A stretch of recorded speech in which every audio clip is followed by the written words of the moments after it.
بالله من الشيطان اللعين الرجيم.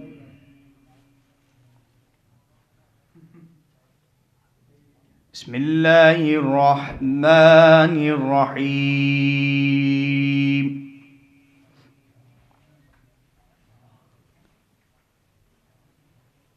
ألف لام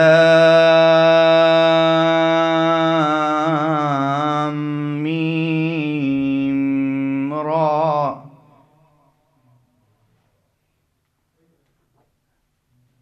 تلك آيات الكتاب.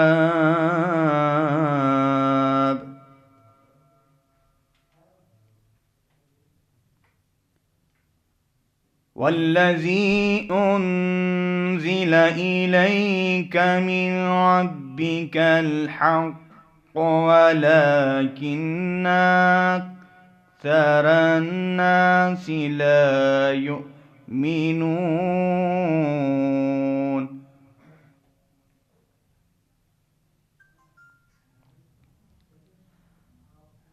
الله الذي رفع السماوات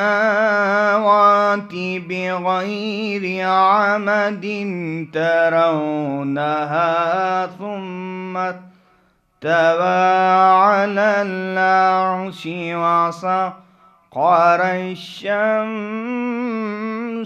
والقمر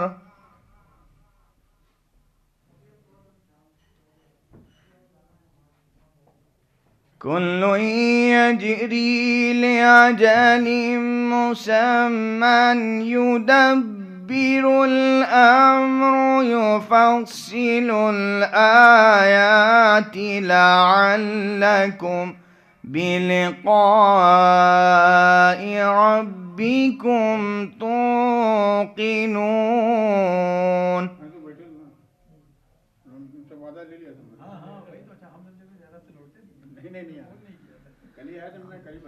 وهو الذي مد الأرض وجعل فيها رواسي وأنهارا ومن كل الثمرات جعل فيها زوجين اثنين يغشي الليل والنهار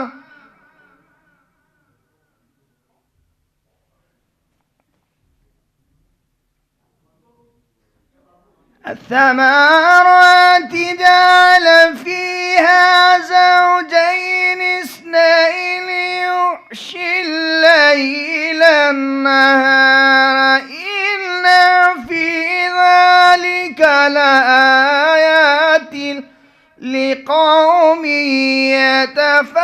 يتفكرون.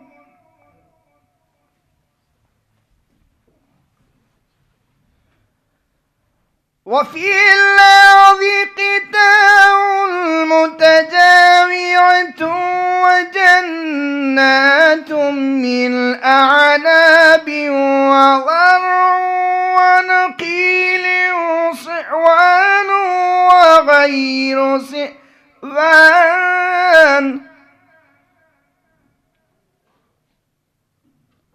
وغير صنوان يسقى بماء واحد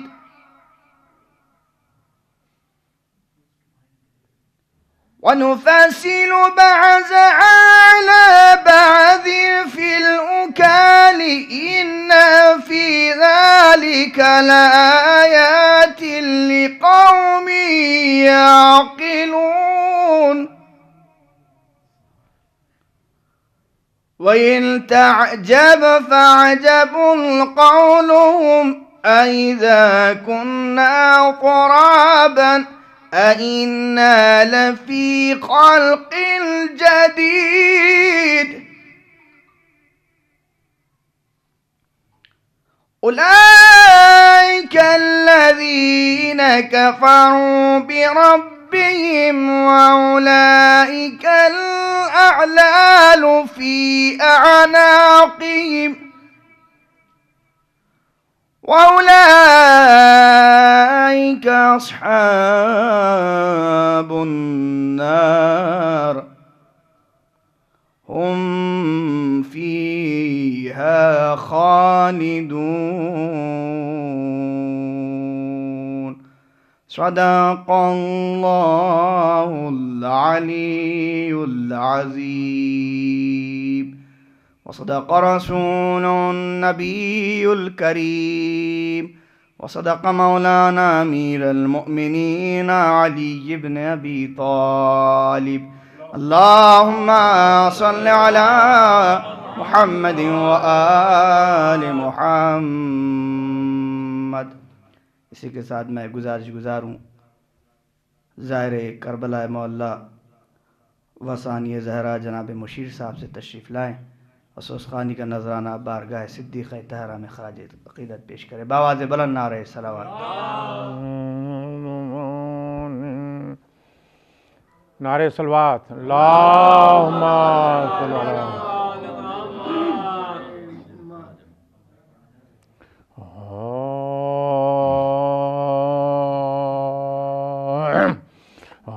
محمد. مصطفیٰ نے جس گھڑی دنیا سے رحلت کی، محمد مصطفیٰ نے جس گھڑی دنیا سے رحلت کی، رسول اللہ کی بیٹی نے اپنی غیر حالت کی.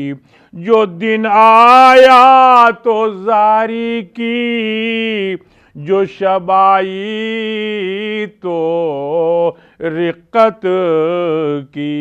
علی کے پاس ہمسایوں نے یہ آ کر شکایت کی کہ تنگ آئے ہیں ہم فاطمہ کی آہوزاری سے. کہو ان سے کہ نہ رویا کریں اس بے قراری سے، کہ تنگ آئے ہیں ہم فاطمہ کی آہوزاری سے. کہو ان سے کہ نہ رویا کریں اس بے قراری سے. محمد مصطفیٰ نے فاتحہ.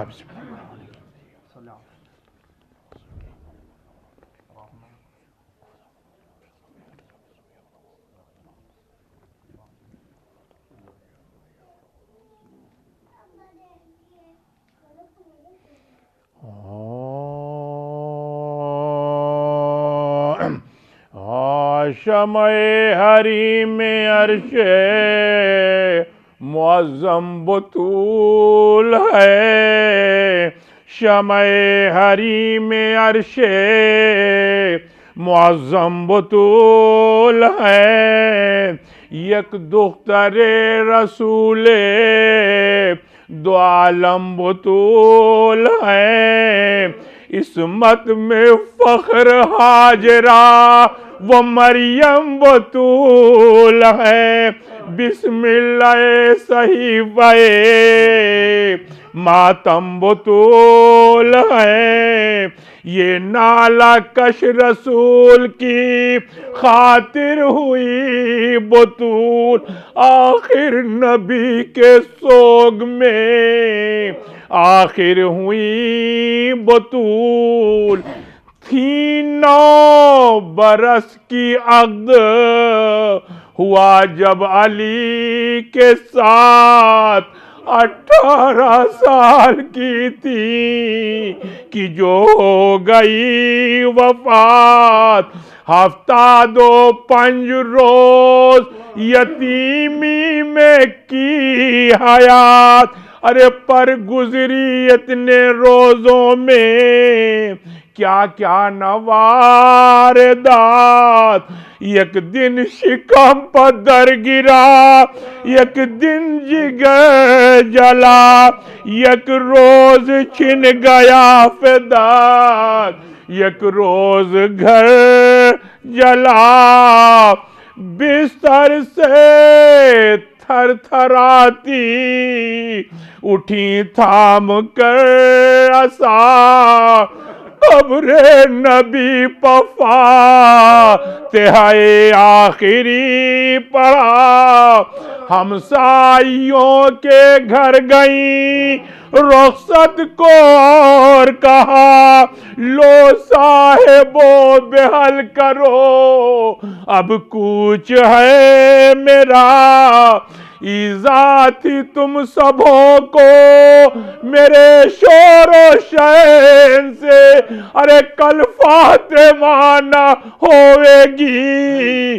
تم سونا چین سے، کل فاطمہ نہ ہوئے گی تم سونا چین سے، ہمسایوں کے حقوق سے واقف ہے سب جہاں، لوگوں میرے یتیموں سے رہنا نگاہ باں، اب ساتھ ان کا اور تمہارا ہے میں کہاں، بن ماں کے ہوتی ہے میری دکھیاری بیٹیاں، بچپن پہ اپنے بچوں کے آنسو بہاتی ہوں، ارے تم پر حسن حسین کو میں چھوڑے جاتی ہوں، تم پر حسن حسین کو میں چھوڑے جاتی ہوں، شمع ہری میں دل کی محفل کو سجا دے علی کہنے کے بعد منکروں، دل کی محفل کو سجا دے علی کہنے کے بعد، دل کی محفل کو سجا دے علی کہنے کے بعد، منکروں کا دل بھی جلا دے علی کہنے کے بعد۔ نہیں ابھی اور پڑھیں گے، ابھی اور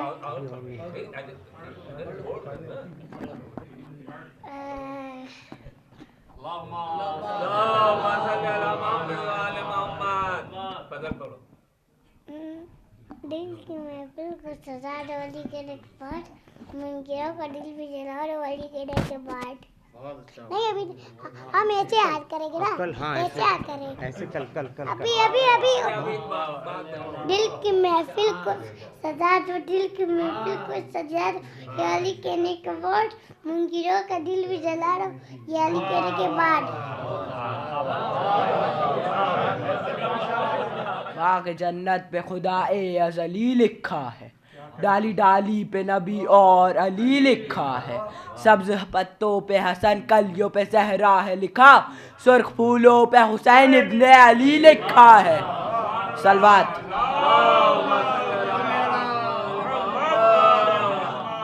وہ جس پہ ناز ہے ناموں کو نام غازی ہے، خدا کا حسن ہے جتنا تمام غازی ہے، علی تا مہدی دورہ امام حق تقی، وفا کا اول و آخر امام غازی ہے۔ صلوات۔ اصحاب نے پوچھا جو نبی کو دیکھا، معراج میں حضرت نے کسی کو دیکھا، کہنے لگے مسکرا کے محبوب خدا، واللہ جہاں دیکھا علی کو دیکھا۔ صلوات۔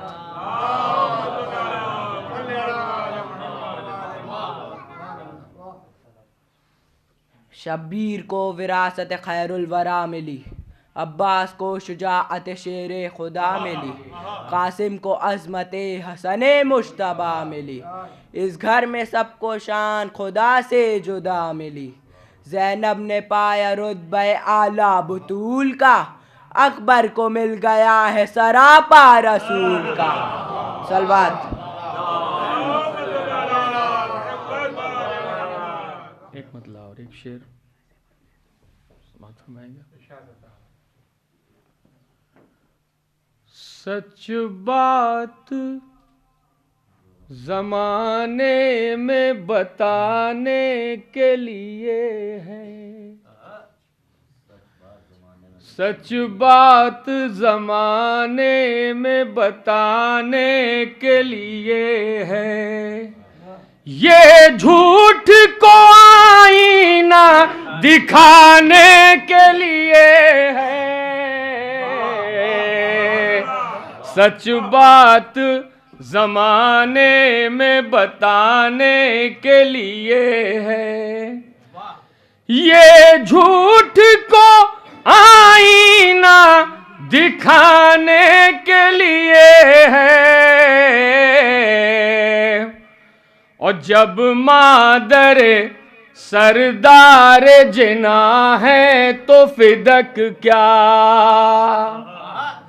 جب مادر سردار جنا ہے تو فدک کیا، دعویٰ تو فقط حق کو جتانے کے لیے ہے، جب مادر سردار جنا ہے تو فدک کیا، دعویٰ تو فقط حق کو جتانے کے لیے ہے، سچ بات زمانے میں ایک مسئلہ اور 2-3 شعر سماعت فرمائیں، ایک دم تازہ کلام پیش کیا تھا سرکار، سماعت فرمائے، ایک مصرع ہوا تھا، آنکھیں نظر ملانے لگیں آسمان سے، مطلب حاضر کر رہا ہوں، زہرا کے گھر کو ربط ہی کیا آسمان سے، آیا بھائی مطلب حاضر کر رہا ہوں بطور خاص، زہرا کے گھر کو ربط ہی کیا آسمان سے، اونچی تو خلد بھی نہیں ان کے مکان سے، زہرا کے گھر کو ربط ہی کیا آسمان سے، اور خاص توجہ چاہتا ہوں نایاب بھائی ڈاکٹر صاحب سماعت فرمائیں گے، ایسی نماز ہو نہیں سکتی کبھی قبول، ایسی نماز ہو نہیں سکتی کبھی قبول، صلوات کو ہٹا دیں اگر درمیان سے، زہرا کے گھر کو ربط ہی کیا آسمان سے، اور صرف 2 شعر اور پیش کروں گا، ابھی کئی شاعر باقی ہیں، قربان ان کے اکبر شیریں نوا پہ ہم، قربان ان کے اکبر شیریں نوا پہ ہم، روح نماز جاگی ہے جس کی آن سے، زہرا کے گھر کو ربط ہی کیا آسمان سے، اور آخری شعر زحمت تمام کہ مختل میں جا کے خطبہ خاموش جب دیا،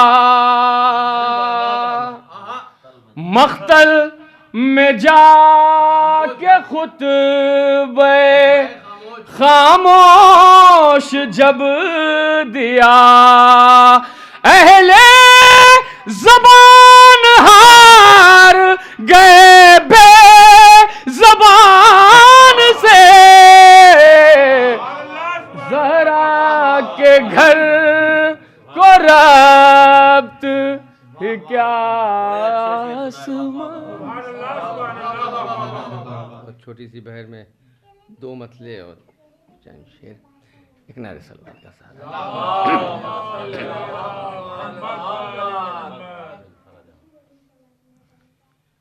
نجف کر بو بلا کعبہ مدینہ فاطمہ کا ہے. نجف کر بو بلا کعبہ مدینہ فاطمہ کا ہے. سبھی سے کچھ نہ کچھ مخصوص رشتہ فاطمہ کا. تمہیں معلوم ہے باغ فدا کے لوٹنے والوں جسے چلنا ہے محشر میں وہ سکہ فاطمہ کا ہے.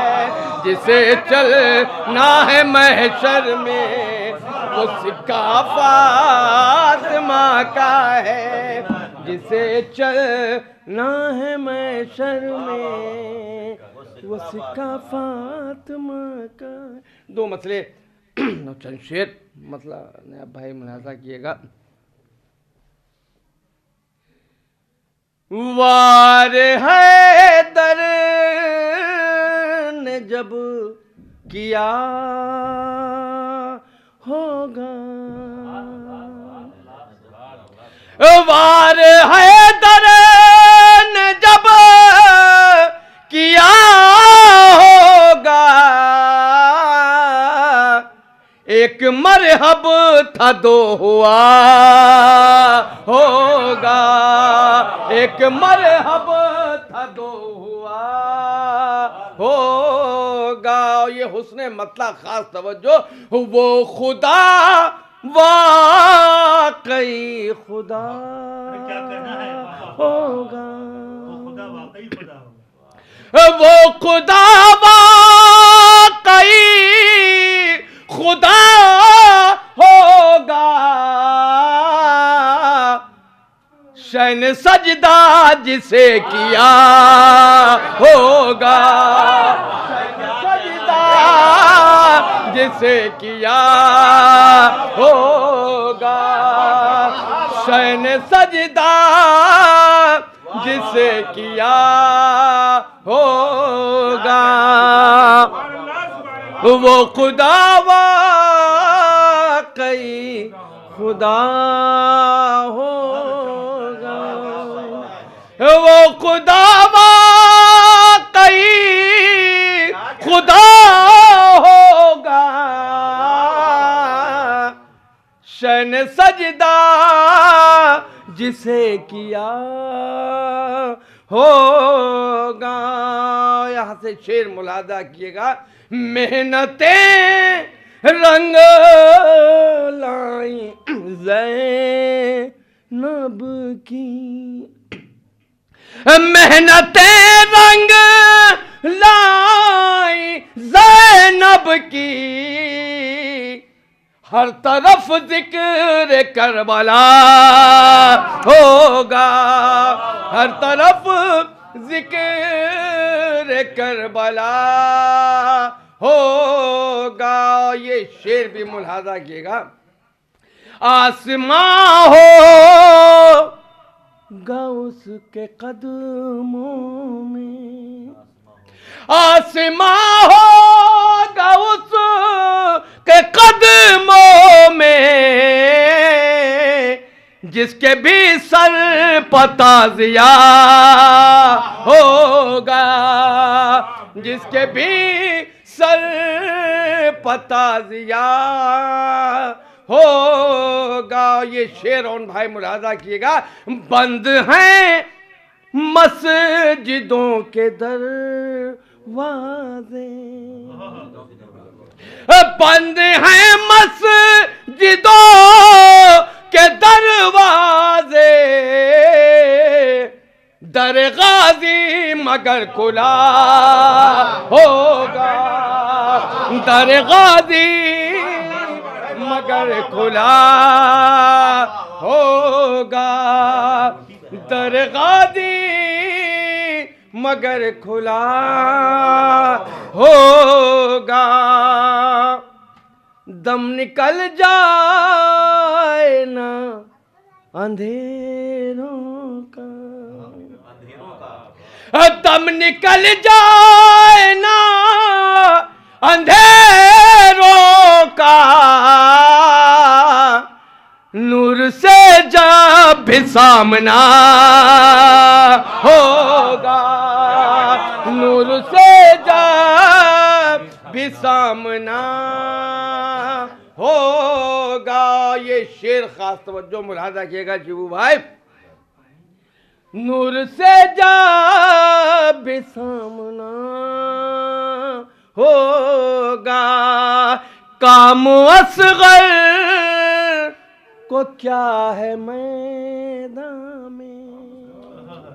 خاص توجہ مصرع ثانی ملاحظہ کیے گا. کام اصغر کو کیا ہے میدان میں وار شاید کوئی نیا ہوگا وار شاید کوئی نیا ہوگا اور پڑھ کے قرآن ہو گئے اندھے پڑھ کے قرآن ہو گئے اندھے اب بغض حیدر میں رٹ لیا بغض حیدر میں رٹ لیا ہوگا بغض حیدر میں رٹ لیا ہوگا بغض حیدر میں رٹ لیا ہوگا. یا آخری دو شعر. اے تبسم تیرے نشانے پر اے تبسم تیرے نشانے پر تیر ہوگا کہ ہرملا ہوگا تیر ہوگا کہ ہرملا ہوگا تیر ہوگا کہ ہرملا ہوگا. اے تبسم تیرے نشانے پر اے تبسم تیرے نشانے پر تیر ہوگا کہ ہرملا ہوگا. یا آخری شعر. لا رہے ہیں حسین ہاتھوں پر لا رہے ہیں حسین ہاتھوں پر کون اصغر سے اب بڑا ہوگا کون اصغر سے اب بڑا. اختصار کے ساتھ ایک مسئلہ ہوتی ہے شعر ملاحظہ فرما لیں. جی تعظیم سیدہ نے کچھ ایسا بدل دیا تعظیم سیدہ نے کچھ ایسا بدل دیا تعظیم سیدہ نے کچھ ایسا بدل دیا حر نے ذرا سی دیر میں خیمہ بدل دیا حر نے ذرا سی دیر میں خیمہ بدل دیا اب جون کو بلال بھی دیکھے تو رشک ہو اب جون کو بلال بھی دیکھے تو رشک ہو، اب جان کو بلال بھی دیکھے تو رشک ہو، زینب تمہارے بھائی نے اتنا بدل دیا، زینب تمہارے بھائی نے بدل دیا، اب جان کو بلال بھی دیکھے تو رشک ہو، زینب تمہارے بھائی نے اتنا بدل دیا۔ فہرست اہل بیت میں نام ان کا جوڑ کر، فہرست اہل بیت میں نام ان کا جوڑ کر، فہرست اہل بیت میں نام ان کا جوڑ کر، سلمان کا رسول نے شجرہ بدل دیا، سلمان کا رسول نے شجرہ بدل دیا۔ اور بس ایک مطلع اور 2-3 شعر اور ملاحظہ فرما لیں، مطلع حاضر کر رہا ہوں، دیکھیں۔ ہونٹوں پہ میرے آلے پیمبر کی بات ہے، ہونٹوں پہ میرے آلے پیمبر کی بات ہے، قطرہ ہوں میں لبوں پہ سمندر کی بات ہے، ہونٹوں پہ میرے آلے، صدیق لفظ اپنی بزرگی کو کھو چکا، صدیق لفظ اپنی بزرگی کو کھو چکا، اب ہر زبان پہ صادق اکبر کی بات ہے، ہونٹوں پہ میرے آلے، انسان آدمی کو بناتی ہیں مجلسیں، انسان آدمی کو بناتی ہیں مجلسیں، فرش عزا پہ آنا مقدر کی بات ہے، ہونٹوں پہ میرے آلے، خیبر میں ہاتھ جوڑ کے بولے یہ جبرائیل،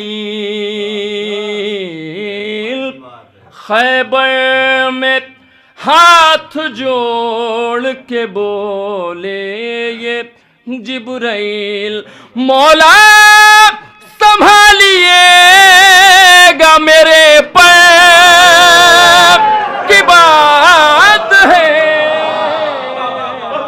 ہونٹوں پہ میرے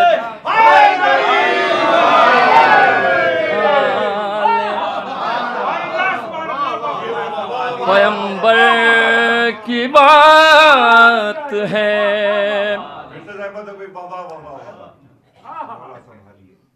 خیبر میں ہاتھ جوڑ کے بولے یہ جبرائیل، مولا سنبھالیے گا میرے پیر بات ہے ہونٹوں پہ میرے والے پوچھا جو یار غار سے روئے تھے آپ کیوں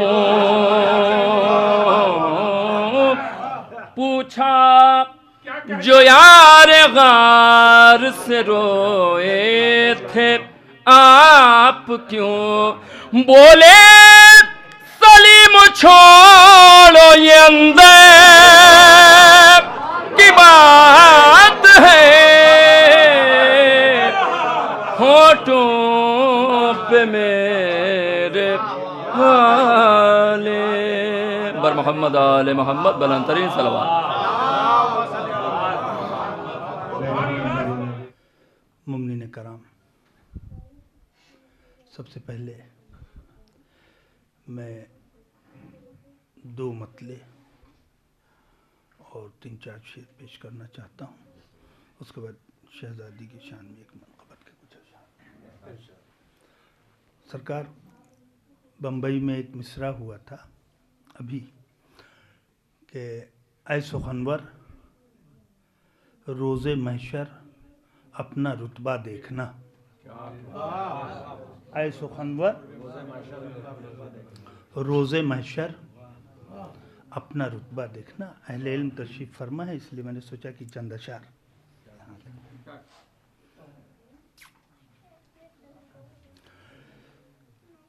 مقطع عصمت میں مطلع کا سراپا دیکھنا، دیکھیے گا مقطع عصمت میں مطلع کا سراپا دیکھنا، آخری میں بھی نظر آئے گا پہلا دیکھنا۔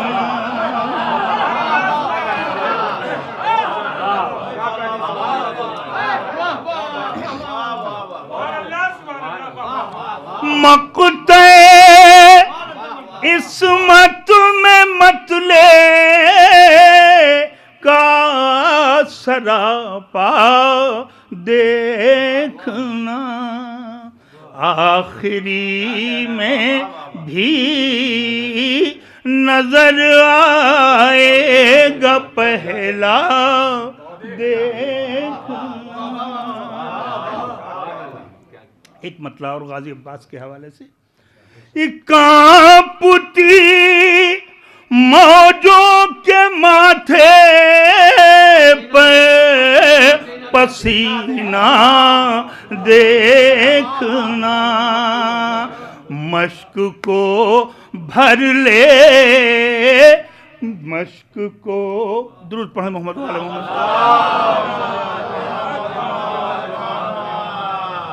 کانپتی موجوں کے ماتھے پہ پسینہ دیکھنا، مشک میں بھر لے وہ دریا کو تو دریا دیکھنا، مشک کو مشک میں بھر لے وہ اور ماتم سرور سے ہم کو عشق ہے تو عشق ہے، دیکھیے گا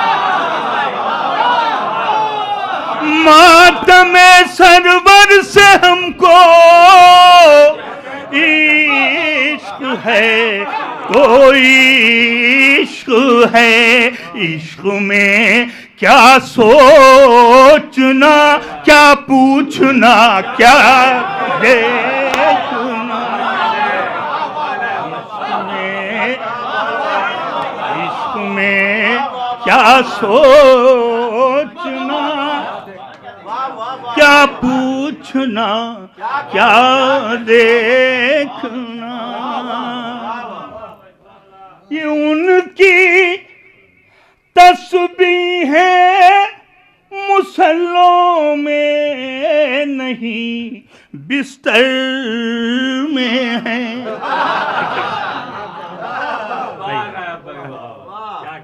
بر محمد وعلی محمد صلوات۔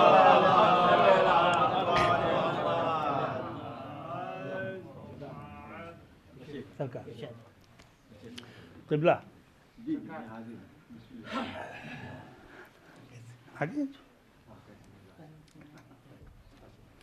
ماتم سرور سے ہم کو عشق ہے تو عشق ہے، عشق میں کیا سوچنا کیا پوچھنا کیا دیکھنا،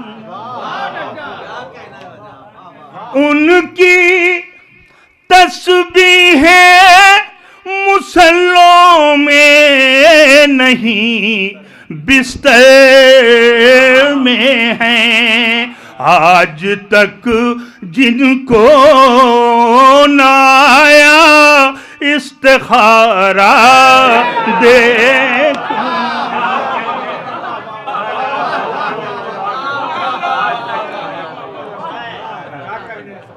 ان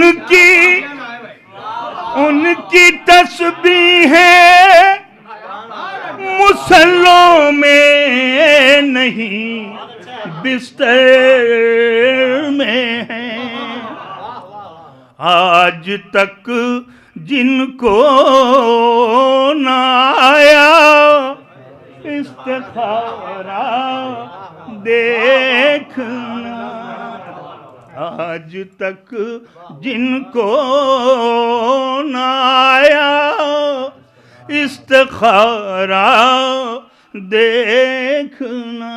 یہ شعر بھی دیکھیں، یہ آنے والا ہے بھی میدان میں جانے رباب، آنے والا ہے بھی میدان میں جانے رباب، آج تیروں پر تبسم کا نشانہ دیکھنا،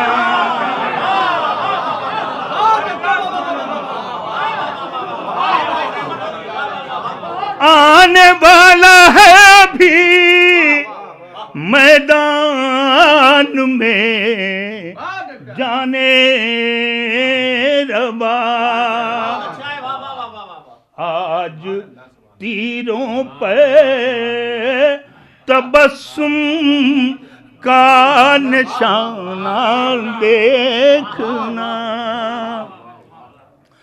بس انہی دونوں پر ٹھہرا ہے نظام کربلا۔ میرا پسندیدہ شعر ہے، حاضر کر رہا ہوں کہ بس انہی دونوں پر ٹھہرا ہے نظام کربلا، ایک علی اصغر کا ہنسنا ایک جری کا دیکھنا،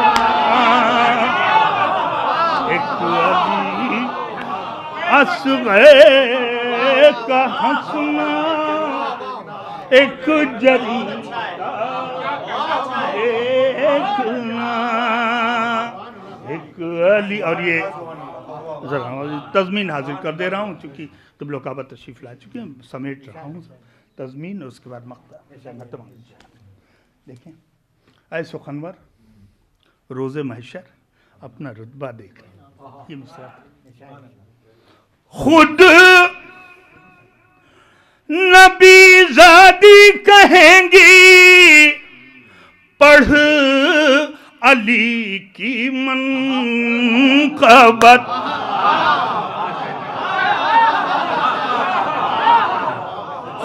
نبی زادی کہیں گی پڑھ علی کی منقبت ہے سخنور روز محشر اپنا رتبہ دیکھنا روز محشر اپنا رتبہ دیکھنا اور دیکھ لیتا ہوں میں نایاب شے کا تعزیہ دیکھ لیتا ہوں میں نایاب غازی کا علم چاہتی ہیں جب میری آنکھیں کچھ اچھا دیکھنا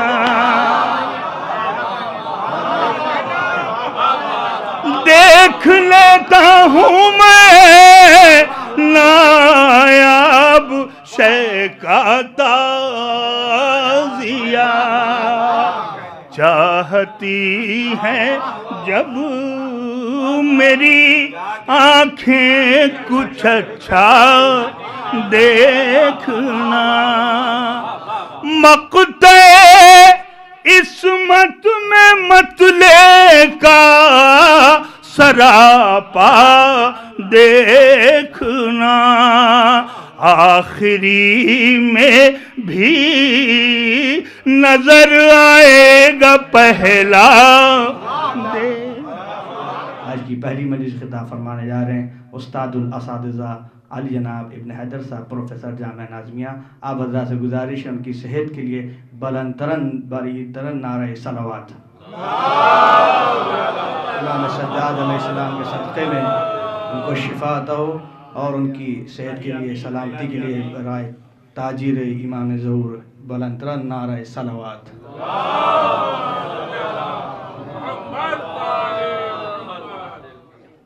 فاتحہ. اعوذ باللہ السمیع العلیم من الشیطان اللعین الرجیم. بسم اللہ الرحمن الرحیم. الحمد للہ رب العالمین والعاقبۃ للمتقین والجنۃ للمتقین والنار للعاصین. ثم الصلاة والسلام علی اشرف المرسلین وخاتم النبیین سید الاولین والآخرین خیر المبشرین والمنذرین سیدنا و نبینا و شفیعنا بالقاسم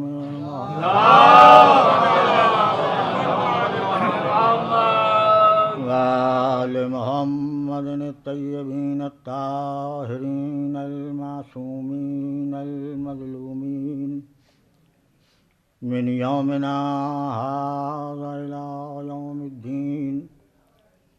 اما بعد فقد قال اللہ سبحانہ تبارک و تعالی فی کتابہ المبین وهو اصدق الصادقین.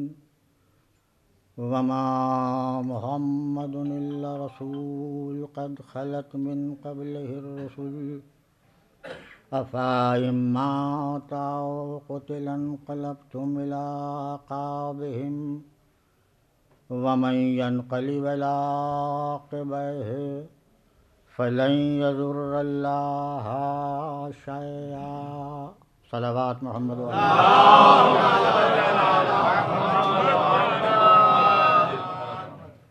ارشاد حضرت اقدس الہی ہے کہ وما محمد الا رسول،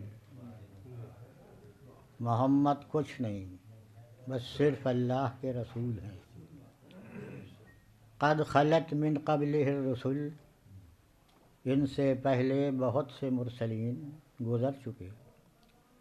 افا ماتا او قتلا، اگر محمد مر جائیں یا قتل کر دیے جائیں، انقلبتم علی اعقابکم، تو کیا تم پچھلے پاؤں پلٹ جاؤ گے؟ ومن ینقلب علی عاقبیہ، اور جو پچھلے پاؤں پلٹ گیا، فلن یضر اللہ شیئا، وہ اللہ کو کوئی نقصان نہیں پہنچا سکتا. بڑی دیر سے آپ نظم سماعت فرما رہے ہیں، اور ظاہر ہے کہ نظم کے بعد نثر میں وہ کیف باقی نہیں رہتا کہ جو نظم کا مد مقابل ہو سکے. لیکن اسے کیا کیا جائے کہ جب نظم اپنی معراج پر پہنچ جاتی ہے تو مشیت قرآن بھیج دیتی ہے.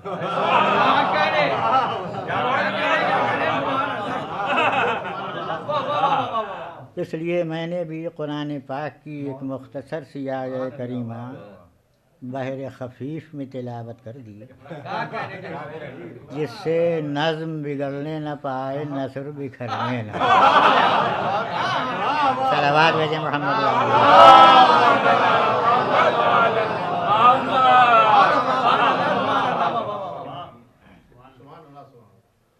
وہ چمن کے جو کسی دریا کے کنارے ہو، یقیناً اس کے مناظر نگاہوں میں کھپتے ہیں، لیکن مجھے تو وہ چمن دیکھنا ہے کہ جس کے لیے تمامی بحور خود بڑھ کے نظارہ کریں.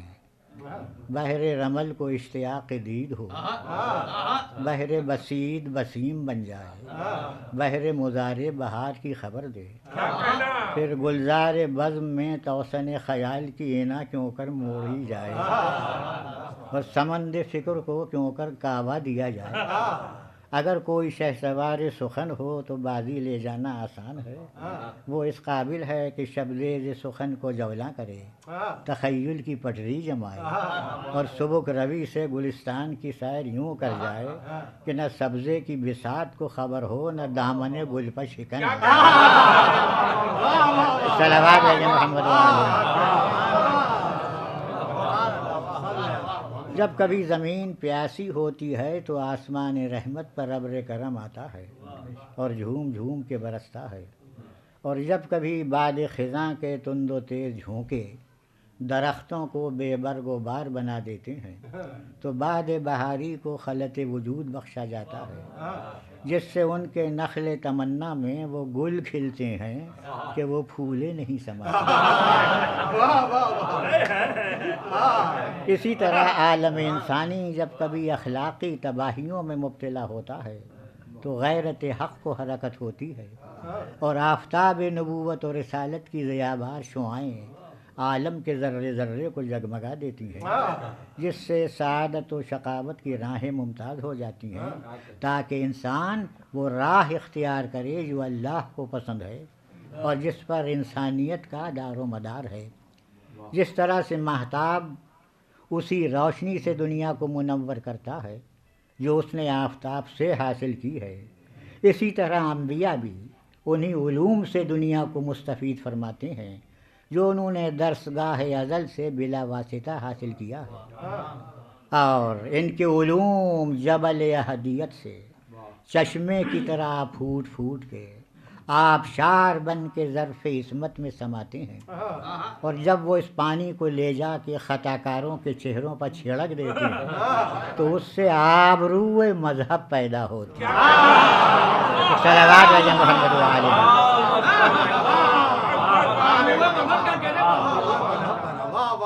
اور جس طرح سے ہماری روح ہمارے اس پیکر خاکی پر فرما روائی کرتی ہے اور اس کے ایک ادنا سے اشارے پر تمام اعضاء و جوارح اس کے سامنے سرنگوں ہو جاتے ہیں، اسی طرح سے انبیاء کی روح اعظم تائید الہی سے تمام عالم اجسام پر فرما روا ہوتی ہے. اگر وہ خزاں سے کہہ دے تو پلٹ جائے، بہار سے کہہ دے تو چلی آئے، پتھر پاسا مار دے تو چشمے پھوٹنے لگے، پانی پاسا مار دے تو چادریں پانی کی شق ہو جائیں، انگشت مبارک سے اشارہ کر دے تو چاند کے 2 ٹکڑے ہو جائیں، ٹھوکر مار دے تو مردے جی جائیں، ذرے اٹھا لی تو تسبیح پڑھنے لگیں، اور اس کے تمام دنیا کی چیزیں ذی روح ہوں یا غیر ذی روح، آفتاب و مہتاب، سب اس کے حکم کے سامنے سرنگوں ہوتے ہیں۔ اور راز اس میں یہ ہے کہ عالم کی جتنی چیزیں ہیں وہ بالطبع عالم قدس و ملکوت کا اثر قبول کرتی ہیں۔ روح انسانی بھی اسی خطیرہ قدس کا ایک شعلہ ہے، مگر مادیات کے تعلق کے بنا پر اس کی تاثیر کم ہو جاتی ہے، پھر بھی اس کے افعال کچھ نہ کچھ حدوث کا سبب بنتے ہیں۔ فرض کیجئے کہ جب ہم کسی مسرت بخش امر کا تصور کرتے ہیں اور اس کے حصول کی امید کرتے ہیں تو چہرے پر مسرت کی لہر دوڑ جاتی ہے، اعضاء میں ایک قسم کا ہیجان پیدا ہوتا ہے، اور جب کسی خوفناک امر کا تصور کرتے ہیں اور اس کے وقوع کا گمان کرتے ہیں تو اعضاء میں ایک قسم کا اضطراب و ہیجان پیدا ہوتا ہے۔ اور ایک صحت مند و تندرست آدمی جب اپنے کو بیمار سمجھنے لگتا ہے تو کچھ دنوں میں وہ مریض ہو بھی جاتا ہے، اور ایک مریض جب اپنے کو تندرست سمجھتا ہے تو کچھ دنوں میں وہ تندرست ہو بھی جاتا ہے۔ یہ ہمارے ارواح کا حال ہے جو مادیات کے گرد و غبار سے پاک و صاف نہیں، لیکن انبیاء کے ارواح باوجود اس کے کہ مادیات کے ساتھ ان کا تعلق ہے، پھر بھی مادیات کے نقائص ان پر اثر انداز نہیں ہوتے، اسی لیے ان سے ان افعال کا سرور ہوتا ہے کہ جس سے دوسرے انسان عاجز ہیں۔ بس انہی ما فوق العادت کیفیات و اعمال کا نام معجزہ رکھا جاتا ہے۔ انبیاء کرام اگرچہ ان کے ارواح مادیات کے گرد و غبار سے پاک و صاف ہیں، ان کے لیے آسمانی کتابوں میں جو مغفرت کا اطلاق ہوا ہے، اس کا مطلب معاذ اللہ یہ نہیں ہے کہ وہ گناہوں کے مرتکب ہوتے ہیں اور ان سے باز پرس نہیں کی جاتی، یہ نہیں۔ مغفرت کے معنی ہیں پردہ رحمت میں چھپا لینا۔ اس کے دو تصور ہیں، ایک یہ کہ گناہ گاروں کو، خطا کاروں کو اپنی رحمت کی وجہ سے معاف کر دینا، اور دوسرا تصور رحمت کا یہ ہے کہ نیکوں تک اپنی رحمت کی وجہ سے گناہوں کی رسائی نہ ہونے دینا۔ انبیاء کے لیے انہی معنی میں مغفرت کا اطلاق ہوا ہے۔ اب آپ میری تقریر کو آپ نے سماعت فرمائیں کہ احکام شریعہ بدلتے رہتے ہیں۔ حکم شریعت کبھی مکان کے بدلنے سے بدلتا ہے، کبھی موسم کے بدلنے سے حکم بدلتا ہے، کبھی شخصیت کے بدلنے سے بدلتا ہے۔ مثالیں سب آپ کی نگاہوں کے سامنے ہیں۔ ایک شخص اپنے وطن میں رہتا ہے، نماز پوری پڑھتا ہے، کل سفر درپیش ہوا، نماز قصر کرتا ہے۔ معلوم ہوا کہ مکان کے بدلنے سے حکم شریعت بدلا۔ آج ایک شخص صحت مند و تندرست ہے، وضو کر کے نماز پڑھنا اس کے اوپر واجب، کل وہی بخار میں مبتلا ہو جاتا ہے، وضو کا حکم برطرف، تیمم واجب۔ آج ایک شخص مستطیع ہے، حج اس کے اوپر واجب، کل وہی مفلس و نادار ہو جاتا ہے، حج کا حکم برطرف۔ تو اب احکام شریعہ کا باعتبار اشخاص و افراد، باعتبار اوقات و ازمان بدلنا، اس کا تو نام ہوا نسخ شریعت۔ لیکن سلسلہ نبوت جو چلا تھا وہ کسی نہ کسی جگہ ٹھہرنا ضروری تھا، اس لیے کہ ایک خط مستقیم کے لیے دو نقطوں کا ہونا ضروری ہے۔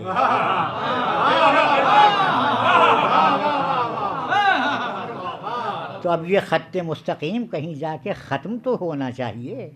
اگر نقطہ اول آدم بنے تو نقطہ آخر کہیں ختم تو ہو۔ یاد رکھیں وہ ہے ہمارا نبی۔ جب ہمارا نبی اور اس کے بعد اب کوئی نبی آنے والا نہیں ہے تو یاد رکھیے کہ یہ جنوں کا بھی نبی، یہ انسانوں کا بھی نبی، زمین کے بسنے والے ہوں، عرش کے رہنے والے ہوں، خاک نشیں ہوں یا عرش مکی ہوں، بر و بحر ہو، شجر و حجر ہو، غنچہ و گل ہو، شعلہ و شبنم ہو، یہ سب عالم اور میرا نبی سرور عالم۔ صلوات علی محمد۔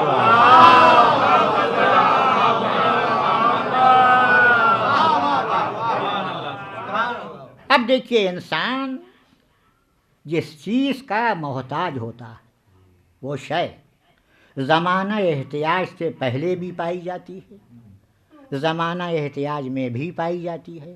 انسان چلا جاتا ہے وہ شے باقی رہ جاتی ہے۔ انسان اپنی زندگی بسر کرنے کے لیے ہوا کا محتاج ہے، ہوا پہلے پیدا کی گئی، زمانہ احتیاج میں فائدہ اٹھاتا رہا، انسان چلا گیا ہوا رہ گئی، انسان غذا کا محتاج ہے، انسان غذا کا محتاج تو پہلے غذا پیدا کی گئی، انسان زمانہ احتیاج میں فائدہ اٹھاتا رہا، انسان چلا گیا غذا باقی رہ گئی۔ تو اب میرا سوال یہ ہے کہ یہ بتائیے کہ انسان سب سے زیادہ کس چیز کا محتاج ہے؟ تو یاد رکھیے کہ سب سے زیادہ ہدایت کا محتاج ہے، ہدایت کا محتاج۔ اب اس کلیے کی بنا پر ہادی کو پہلے ہونا چاہیے، مگر یہاں فلسفہ بدل گیا، یہاں ابلیس پہلے ہے آدم بعد۔ مگر یاد رکھیے فلسفہ بدلا نہیں، لن تجد لسنت اللہ تبدیلا، اللہ کا قانون کبھی بدلتا نہیں ہے۔ اس کا مطلب یہ ہے کہ کیا آپ کے گوش مبارک میں ایک رہبر اعظم کی آواز یہ نہیں آئی کہ کنت نبیا وآدم بین الماء، میں تو اس وقت بھی نبی تھا۔ ایک صلوات بھیجیں محمد۔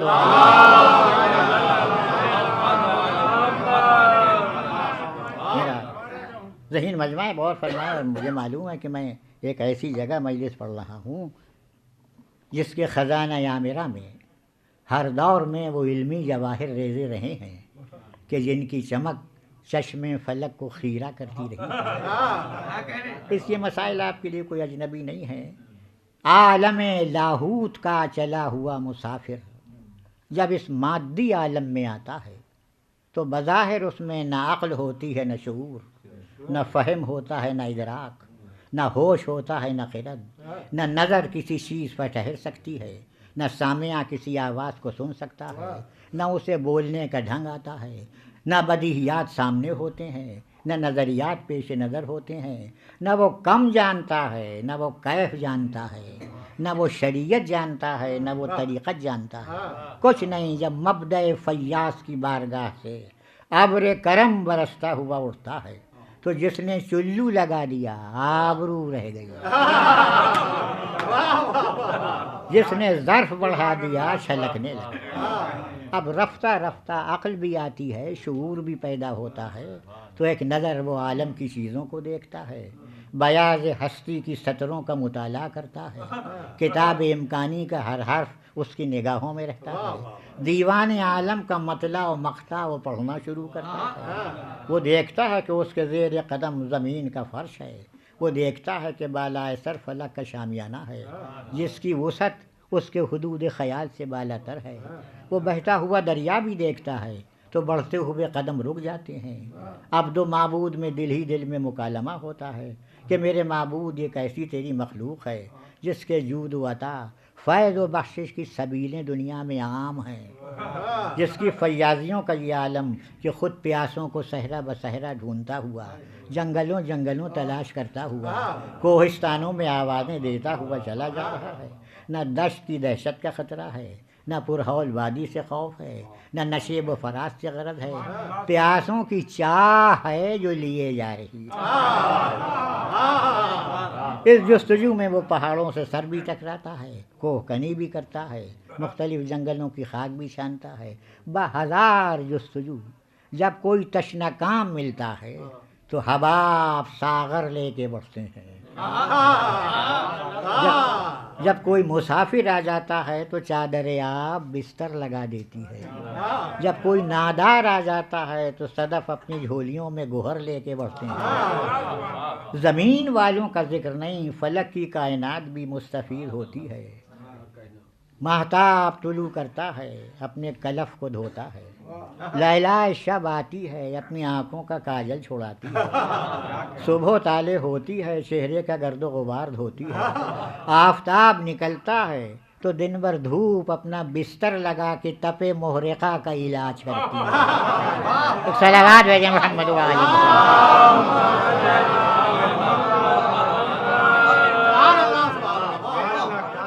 پانی کا ہر قطرہ ستاروں سے چشمک کرتا ہے، اور پانی کی سطح فلک کو آئینہ دکھاتی ہے کہ آئینے سے آئینہ ملا لے، ایک جلوہ یکساں نظر آتا ہے یا نہیں۔ وہاں مریخ تخت نشین، یہاں پانی غضب سے چین بجبیں، وہاں کہکشاں نے زلفیں کھولیں، یہاں موجوں نے گیسو سنوارے، وہاں بروج فلک میں ستاروں نے منزل بنائی، یہاں صدف کی مسجدوں میں گوہر اعتکاف میں بیٹھے۔ ایک صلوات بھیجیں محمد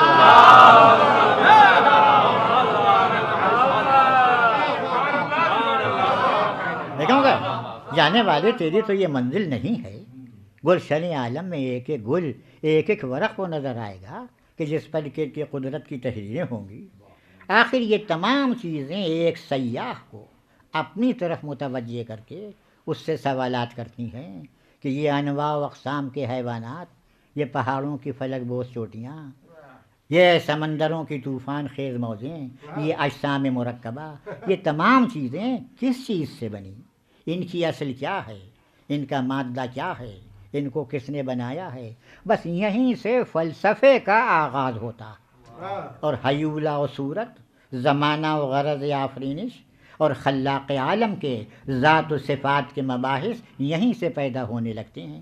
جب انسان ان مسائل کو حل کرنے کے لیے آگے بڑھتا ہے تو وہ یونان کے خطے پر پہنچتا ہے، حکما کے حکمت قدوں کا جائزہ لیتا ہے، اشراقین کی ڈہڑی پر دم مارنا مشکل ہو جاتا ہے، رواقین کے کاشانوں میں سناٹا دکھائی دیتا ہے، مشائین کی رفتار بدلی ہوئی نظر آتی ہے، مسالک کا اختلاف، مناہج کی تبدیلیاں، فلسفے کی موش گافیاں، اختلاف آرا کی کثرت اسے اس درجہ متحیر بنا دیتی ہے کہ بالآخر حکمت یونان کی زلفیں یوں پریشان دکھائی دیتی ہیں کہ جس میں تحقیق کا شانہ کارآمد نہیں ہوتا۔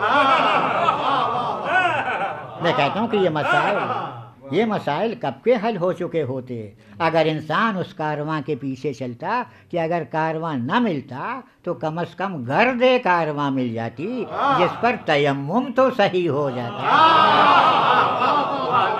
ایک صلوات بھیجیں محمد۔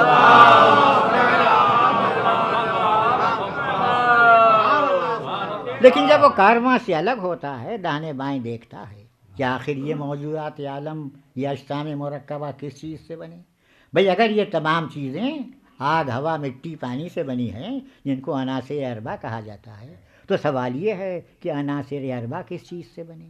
بھئی عناصر اربع اگر مادہ ہوئے تو مادہ ثانیہ ہوئے، نہ کہ مادہ اولا، اور یہاں تلاش جو ہے وہ مادہ اولا کی۔ تو یاد رکھیے کہ سب سے پہلے یونان کا ایک حکیم دیمقراطیس آگے بڑھتا ہے اور وہ یہ کہتا ہے کہ بھئی زمین و آسمان کے بیچ میں جتنی فضا ہم کو نظر آ رہی ہے اس میں مادہ ہی مادہ پرواز کر رہا ہے، اور یہ مادہ ایسے ذرے ہیں کہ جو صرف تقسیم ذہنی کو قبول کرتے ہیں، تقسیم خارجی کو نہیں۔ ان ذرات کی حقیقت و ماہیت ایک ہے۔ یہ ذرات اتنے مختصر ہیں کہ نہ تو کسی ضرب سے ٹوٹ سکتے ہیں نہ کسی آلے سے کٹ سکتے ہیں۔ یہ ذرات اتنے مختصر ہیں کہ ایک سوئی کی نوک پر کئی کروڑ ذرے جمع ہو جاتے ہیں، اور جب یہ ذرے جمع ہو جاتے ہیں تو جسم کی صورت عالم وجود میں آ جاتی ہے، اور یہ اسی مادے کی کار فرمائیوں کا نتیجہ ہے جو انسان اس بام ارتقاء پر پہنچ گیا، آوازوں کو اسیر کر لیا، ہواؤں کو اس نے مسخر کر لیا، دوش ہوا پر وہ پرواز کرنے لگا، خلائے بسیط کو وہ طے کرنے لگا، چاند پر کمن پھینکنے لگا، مشتری سے رشتہ جوڑنے لگا، زحل سے روابط قائم کرنے لگا۔ مجھے کہنے دیجئے کہ جہاں تک انسان ترقی کرتا جائے اسے دل کھول کے ترقی کر لینے دیجئے، پھر بھی آخر میں مجھے اتنا کہنے کا حق حاصل رہے گا کہ خلائے بسیط کو طے کر کے ستارے پر جانا اور ہے، وہ زمین پر بیٹھ کے ستارے کو بلا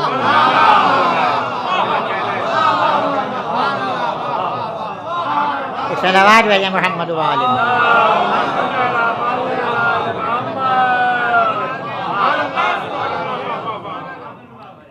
اب ظاہر ہے ارباب بصیرت تشریف فرما ہیں کہ دیمقراطیس کا یہ نظریہ جتنا بھی کمزور ہے اس کے اوپر کسی دلیل و برہان کی ضرورت نہیں ہے۔ اب اس کے بعد متکلمین آگے بڑھتے ہیں، وہ یہ کہتے ہیں کہ یہ تو صحیح ہے کہ زمین و آسمان کے بیچ میں جتنی فضا ہے اس میں مادہ ہی مادہ پرواز کر رہا ہے، لیکن یہ ایسے ذرے ہیں کہ نہ تو تقسیم ذہنی کو قبول کرتے ہیں نہ تقسیم خارجی کو، ان ذروں کی حقیقت و ماہیت الگ الگ ہے. ان میں بعض پانی کے اجزاء ہیں، بعض ہوا کے اجزاء ہیں، بعض آگ کے اجزاء ہیں، بعض مٹی کے اجزاء ہیں. جب خلاق عالم کو منظور ہوتا ہے تو وہ ان ذرات کو اکٹھا کر کے جسم کو خلط وجود پہنا دیتا ہے. تب آپ غور فرمائیں کہ دی مقراطیس اور متکلمین کے نظریات میں خود کتنا اختلاف ہے. دی مقراطیس سے تو مجھے اتنا پوچھنا ہے کہ یہ بتا دو کہ اگر مادہ ہی خالق ہے، مادہ ہی مؤثر ہے، مادہ ہی نے تمام عالم کو پیدا کیا ہے، تو یہ بتا دو کہ مادے میں یہ شعور کس نے پیدا کیا کہ آنکھ کو آنکھ کی جگہ آنکھ کو آنکھ کی جگہ رکھے، ہاتھ کو ہاتھ کی جگہ رکھے، پیر کو پیر کی جگہ رکھے. اس کا مطلب یہ کہ مادہ خالق نہیں ہے بلکہ ما وراء المادہ بھی کوئی طاقت ہے. ایک صلوات بھیجیں محمد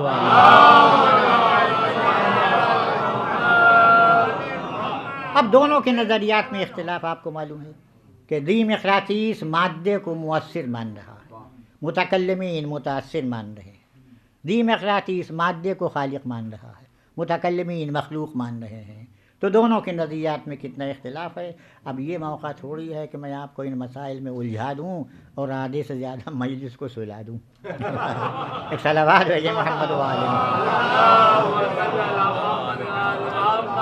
بات آ گئی تھی، اس لیے میں نے اتنا بھی اشارہ کر دیا کہ آیا کوئی ذرہ ایسا ممکن ہے بھی یا نہیں کہ جو تقسیم ذہنی اور عقلی کو قبول نہ کرتا ہو.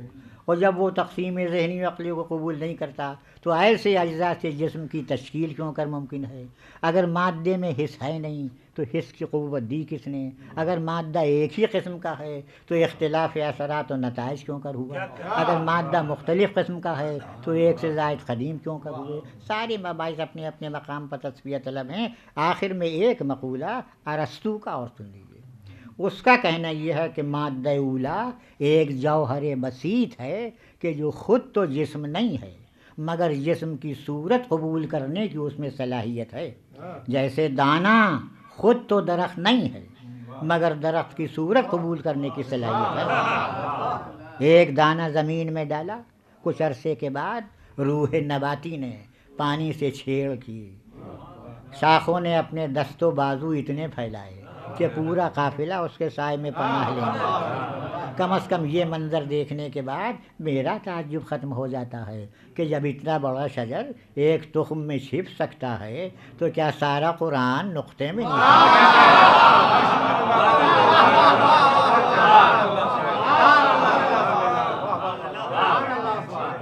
ارسطو کا کہنا یہ ہے کہ مادہ ایک صورت چھوڑ کے دوسری صورت کے لباس میں ہمارے سامنے آتا رہتا ہے.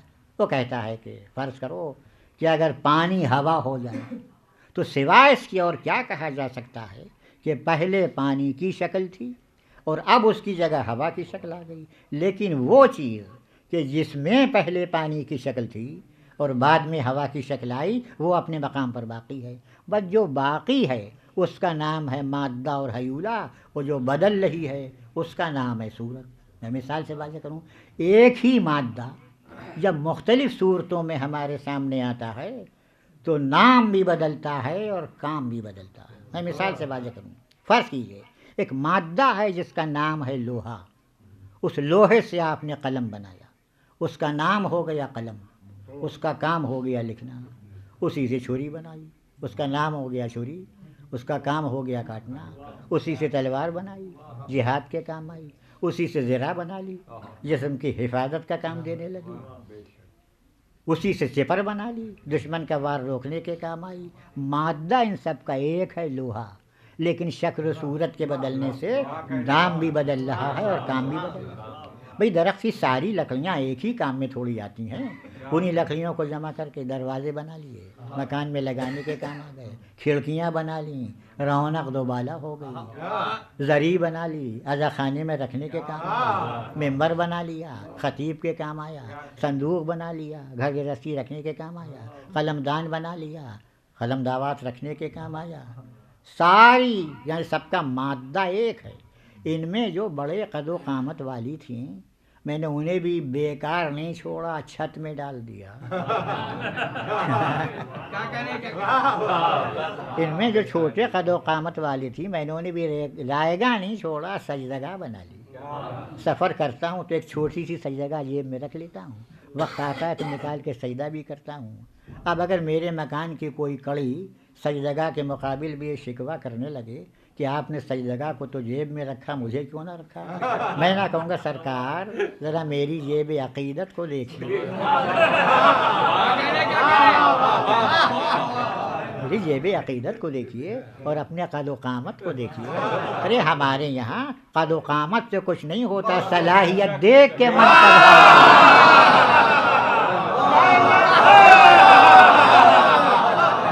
صلوات بھیجیں محمد و آل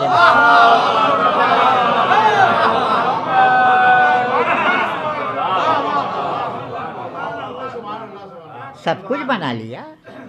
اب جو بالکل بیکار ہیں، کام کے نہیں ہیں، وہ جائیں چولہے میں۔ صلوات بھیجیں محمد و آل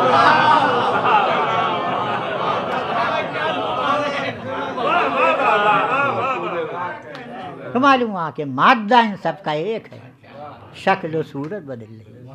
شکل و صورت کے بدلنے سے نام بھی بدلتا ہے اور کام بھی بدلتا ہے، سب ایک ہی مادہ ہے۔ جوہر بسیط وہ کہہ رہا ہے ارسطو، جوہر بسیط۔ یہ یاد رکھیے سب دنیا میں بسنے والوں کے نظریات و خیالات ہیں کہ جنہوں نے اول مخلوق مادے کو قرار دیا، لیکن میرا ذہن مجمع سمجھتا ہے کہ اگر اول مخلوق مادہ ہے تو مادہ اپنے وجود میں صورت کا محتاج ہوتا ہے، اس لیے ناقص ہے۔ اگر اول مخلوق صورت ہے تو صورت اپنے قیام میں مادے کی محتاج، اس لیے ناقص۔ اگر اول مخلوق عرض ہے تو عرض اپنے قیام میں جوہر کا محتاج۔ اگر اول مخلوق جسم ہے تو جسم اپنے وجود میں مکان کا محتاج۔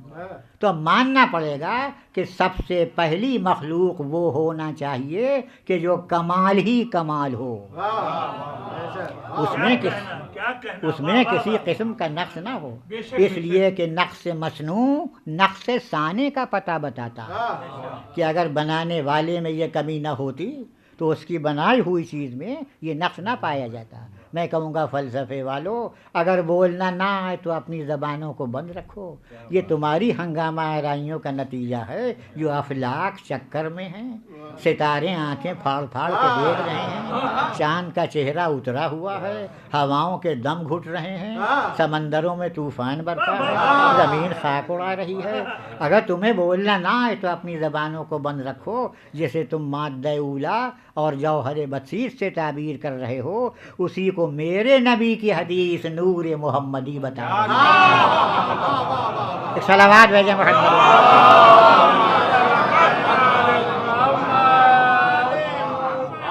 اول ما خلق اللہ نوری، سب سے پہلے اللہ نے میرا نور خلق کیا۔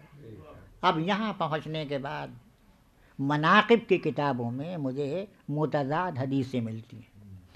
کئی پیغمبر نے فرمایا کہ سب سے پہلے اللہ نے لوح کو پیدا کیا، کہیں فرمایا سب سے پہلے قلم پیدا ہوا، کہیں فرماتے ہیں سب سے پہلے عرش پیدا ہوا، کہیں فرمایا سب سے پہلے پانی پیدا ہوا، کہیں فرمایا سب سے پہلے نور خلق ہوا، کہیں اپنی طرف نسبت دی کہ سب سے پہلے میرا نور خلق ہوا۔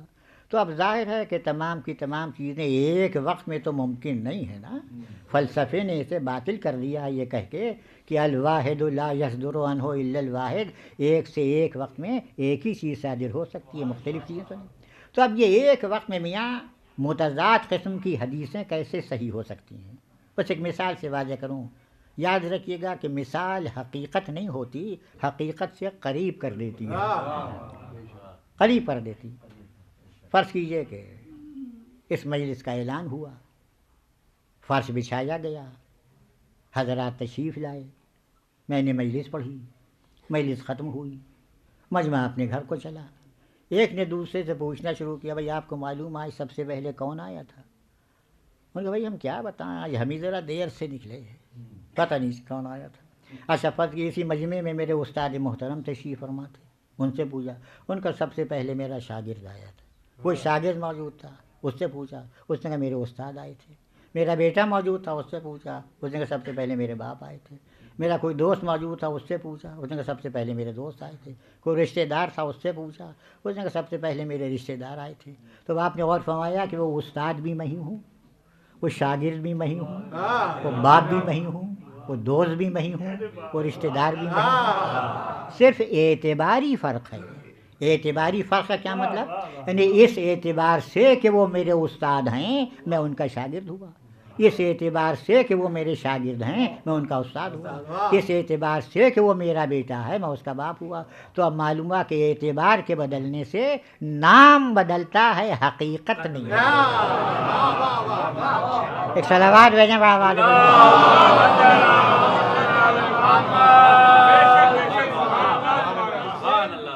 تو اب یوں سمجھیے کہ جو اعتبارات بدلتے گئے وہ پیغمبر اسما بدلتے گئے۔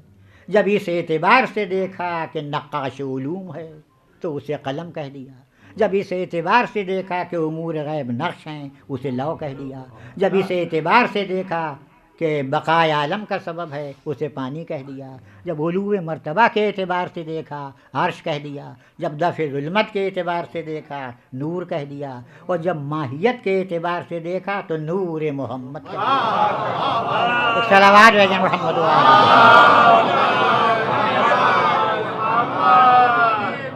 اب ایک کھٹک جو عام طور پر ذہن محسوس کرتا ہے میں اسے دور کرتا چلوں کہ فرما رہے ہیں اول ما خلق اللہ نوری، سب سے پہلے اللہ نے میرا نور خلق کیا۔ ٹھیک، خلق ہوئے سب میں پہلے اور ظاہر ہوئے سب میں آخر۔ جب 1,80,000 یا 1,24,000 آ گئے تو آخر میں آپ بھیجے جاتے ہیں۔ بات کیا ہے؟ بات کچھ نہیں، صاف سی بات ہے۔ قاعدہ یہ ہے کہ ہمیشہ تمہید و مقدمات ہوتے ہیں پہلے اور نتیجہ آتا ہے آخر میں۔ اس مجلس کا اعلان ہوا تھا کب؟ میں مجلس پڑھ رہا ہوں اب۔ مجھ سے وعدہ لیا گیا تھا کب؟ میں حاضر ہوا ہوں اب۔ یہ فرش بچھایا گیا تھا کب؟ اس کا فائدہ پہنچ رہا ہے اب۔ یہ روشنی ہوئی تھی کب؟ اس سے فائدہ پہنچ رہا ہے اب۔ تو اب اگر مجلس ہو جاتی پہلے اور مجھ سے وعدہ لیا جاتا 1 ہفتے بعد میں، جب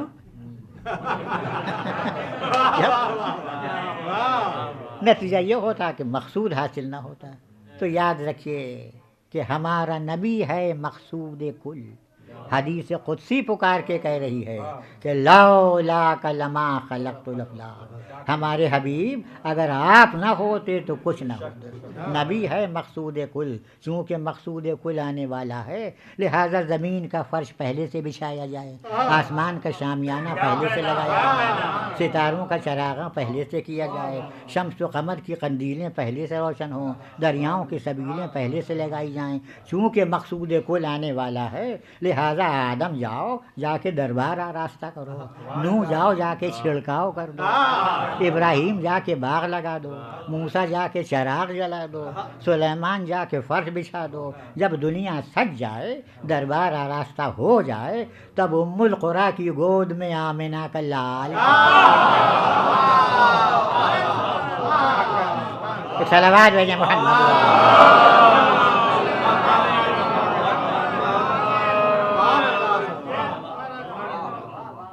اب خالق نے یہ نور بھیجا تو خود ہی اس کا محافظ بھی بنا، خود ہی محافظ بھی بنا۔ یہ پیغمبر کے ساتھ مخصوص نہیں، اعلان ہو رہا ہے کہ الذین آتیناہم الکتاب والحکم والنبوۃ، جن کو ہم نے کتاب دی ہے، حکمت دی ہے، نبوت دی ہے، فإن یکفر بہا ہؤلاء، تمام دنیا اگر ان انبیاء کی نبوت کا انکار کر دے تو کر دے، ہمیں کوئی پرواہ نہیں۔ اور فرمائیے گا فقد وکلنا بہا قوما، ہم نے اپنے انبیاء کی حفاظت کے لیے ایک قوم کو مقرر کر رکھا ہے۔ وہ قوم کیسی ہے؟ لیسو بہا کافرین، مولانا تشریف فرما ہے لیسو بہا کافرین۔ لیسو جمع مذکر کا صیغہ ماضی مطلق، اس کا صحیح ترجمہ یہ ہوا کہ وہ قوم ایسے لوگ ہیں جو ماضی میں بھی کبھی کافر نہیں تھے۔ صلوات بھیجیں محمد۔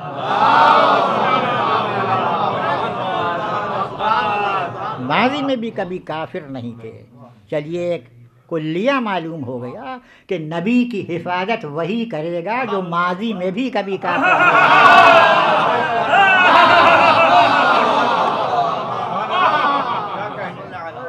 کیا جملہ ہے، کتنا حسین طنز ہے کہ ہم اپنے انبیاء کی حفاظت کبھی مشرکوں سے نہیں کراتے، نو مسلموں سے نہیں کراتے۔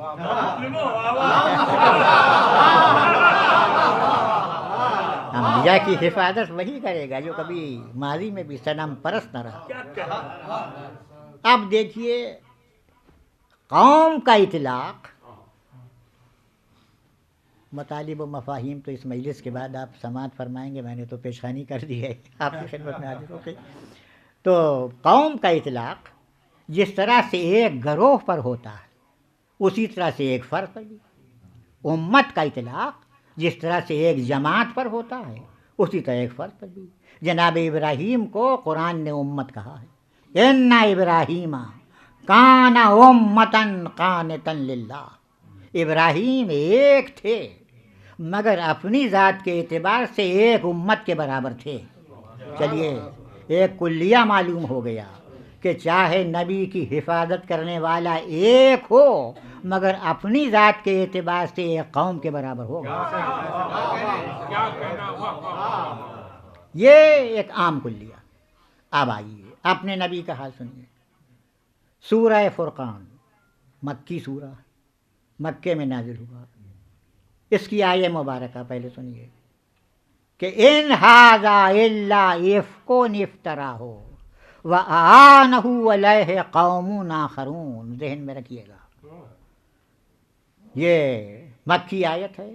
جناب ابو طالب نے پیغمبر کی حفاظت مکے میں کی، ہر مصیبت میں ہر محل پر سینہ سپر رہے، وفات مکے میں ہوئی۔ پیغمبر کی زندگی مکے کی کتنی کشمکشی گزری ہے، کبھی سر پر کوڑا پھینکا جاتا ہے، کبھی راستے میں کانٹے بچھائے جاتے ہیں، کبھی گلے میں چادر کا پھندا ڈال کے کھینچا جاتا ہے۔ پیغمبر کعبے کے سامنے نماز پڑھ رہے ہیں، اونٹ کے پیٹ کی آلائش لا کے آپ کی پشت پر رکھ دی گئی، اس کی غلاظت آپ کے چہرے پہ مل دی گئی۔ آپ آئے اپنے چچا کے پاس، چچا آپ کے ہوتے ہوئے مشرکین نے میرے ساتھ یہ سلوک کیا۔ کہا کس نے کیا؟ کہا فلاں شخص۔ بھائیوں کو حکم دیا کہ ابائیں اوڑھو، کاندھے پر تلواریں رکھو، خود بھی ابا اوڑھی، کاندھے پر تلوار رکھی، بھائیوں کو لے کے چلے۔ وہ مجمع جو کعبے کے قریب اکٹھا تھا اس نے بھاگنا چاہا، ڈانٹ کے کہا کہ اگر اس میں سے کوئی بھی بھاگا تو سر کاٹ کے زمین پر ڈال دوں۔ اب کسی میں ہمت نہیں تھی جو قدم آگے بڑھاتا۔ پہنچ گئے، کعبے کے قریب پہنچ گئے۔ کہا کس نے یہ سلوک کیا تمہارے ساتھ؟ کہا فلاں شخص۔ آپ نے بھائیوں کو حکم دیا کہ جتنے یہاں بیٹھے ہیں اونٹ کے پیٹ کی غلاظت ان سب کے چہروں پر مل دی جائے، سب کے چہروں پر مل دی گئی، کوئی اپنی جگہ سے ہل نہ پایا۔ یہ فداکاری جناب ابو طالب کی ذہن میں رکھیے۔ اب اس کے بعد فرقان کی آیت سنیے کہ ان ھذا الا افک افتراء، مشرکین یہ کہہ رہے ہیں کہ قرآن اللہ کا کلام نہیں ہے، محمد نے اپنی طرف سے گڑھ لیا ہے، افطرا ہو، افطرا کیا ہے، بہتان باندھا ہے۔ اگر ہمارا بس چل جائے تو ہم محمد اور ان کے قرآن کو تباہ و برباد کر دیں۔ اب مشرک ہاتھ مل کے کہہ رہا ہے کہ ہم کیا کریں؟ آنہ علیہ قوم آخرون، ایک قوم ہے جو مسلسل ان کو بچا رہی ہے۔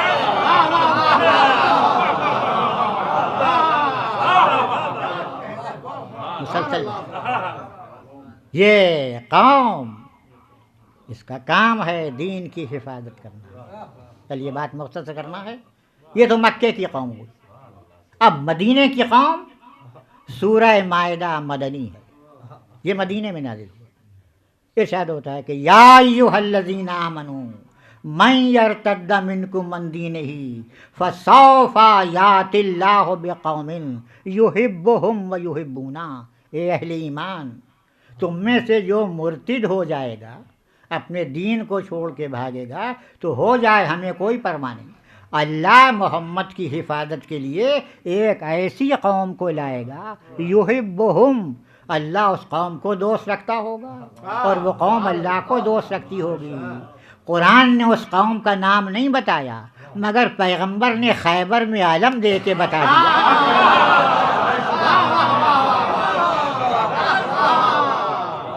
کہ عالم اس کو دوں گا جو خدا اور رسول کو دو سکتا ہے. صلوات آواز بلند.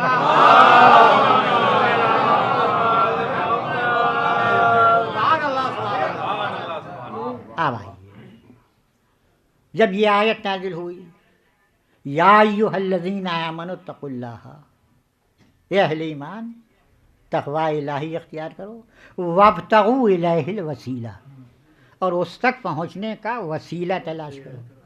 تلاش کرنا تمہارا کام ہے، بنانا تمہارا.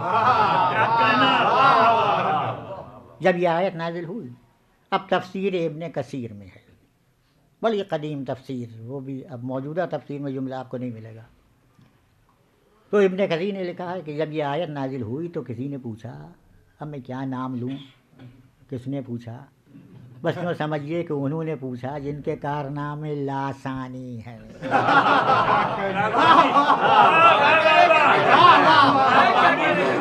صلوات بھیجیں محمد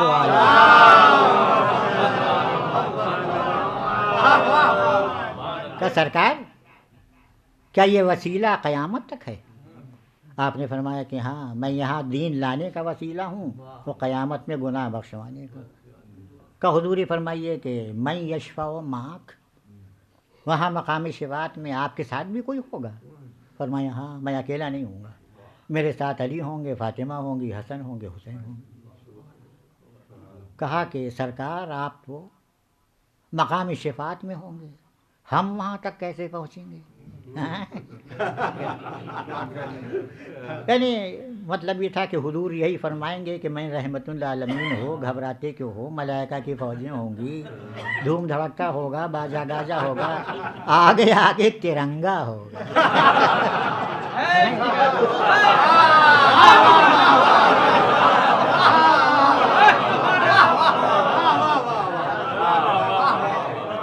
پیغمبر نے سب کی تمناؤں پر پانی پھیر دیا یہ جملہ کہہ کے کہ المرء مع من احبہ، ہر شخص اپنے محبوب کے ساتھ ہوگا.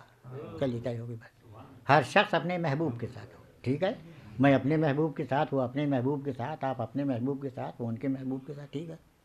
اب امام بخاری کی صحیح نکالیے. صحیح بخاری میں کتاب التفسیر، کتاب التفسیر میں سورہ قصص، سورہ قصص کی یہ آیت انک لا تہدی من احببت، اس کے ذیل میں امام بخاری لکھتے ہیں کہ جب جناب ابو طالب کی وفات کا وقت آیا، غور فرمائیے گا، وفات کا وقت آیا، پیغمبر آئے، کہا چچا کلمہ پڑھ لیجئے، میں آپ کے لیے جنت کا ضامن ہوں. آپ نے منہ پھیر لیا، آپ ادھر گئے، کہا چچا کلمہ پڑھ لیجئے، میں جنت کی ضمانت کرتا ہوں. یہ آپ نے منہ پھیر لیا. اب پیغمبر اسی مخمصے میں ہیں کہ باپ کی طرح سے پالا ہے، ہر مصیبت میں سینہ سپر رہے، بغیر کلمہ پڑھے جنت کی ضمانت کیسے کر لوں؟ اسی مخمصے میں تھے. امام بخاری لکھتے ہیں کہ ادھر سے یہ آیت آئی کہ انک لا تہدی من احببت، آپ اپنے محبوب کی رہنمائی نہیں کر سکتے، آپ اپنے محبوب کی رہنمائی نہیں کر سکتے. اب مجھے یہ تو پتہ نہیں ہے، اس سے بحث ہے کہ رہنمائی ہوئی یا نہیں ہوئی، مگر قرآن کی اس آیت نے یہ تو بتا دیا کہ جناب ابو طالب محبوب رسول ہیں.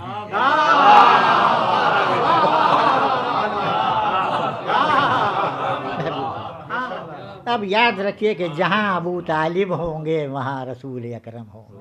ایک صلوات و آواز بلند.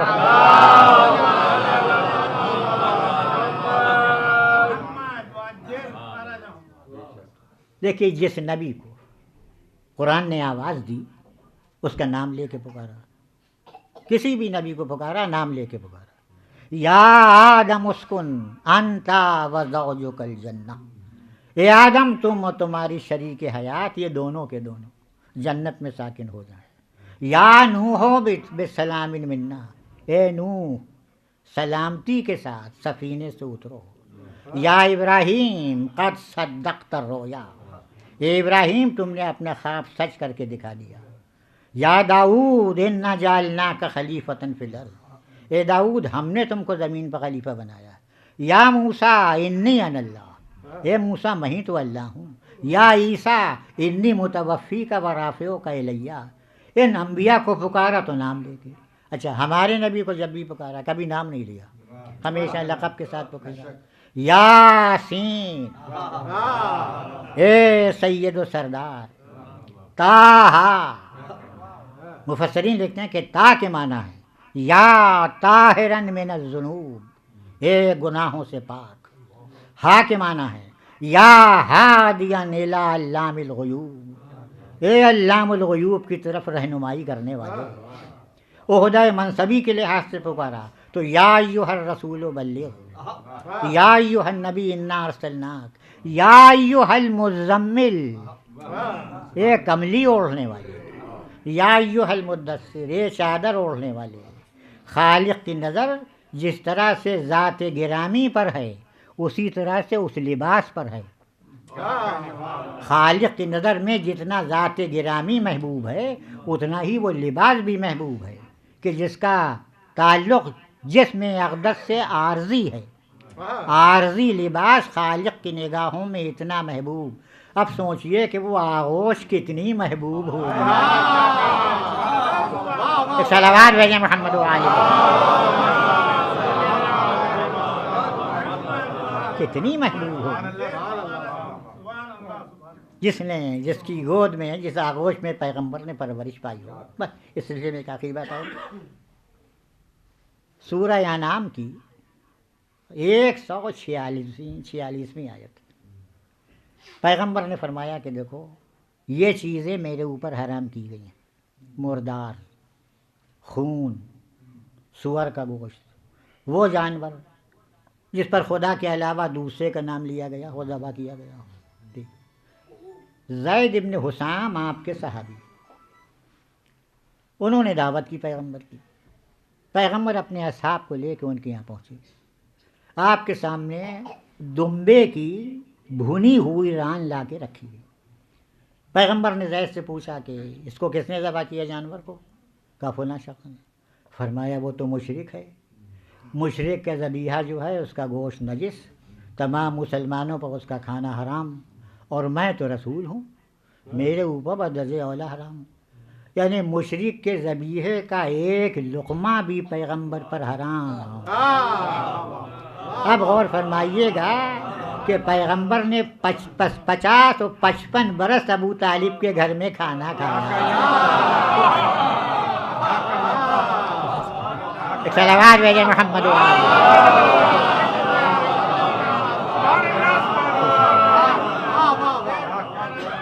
بس بندہ نواز۔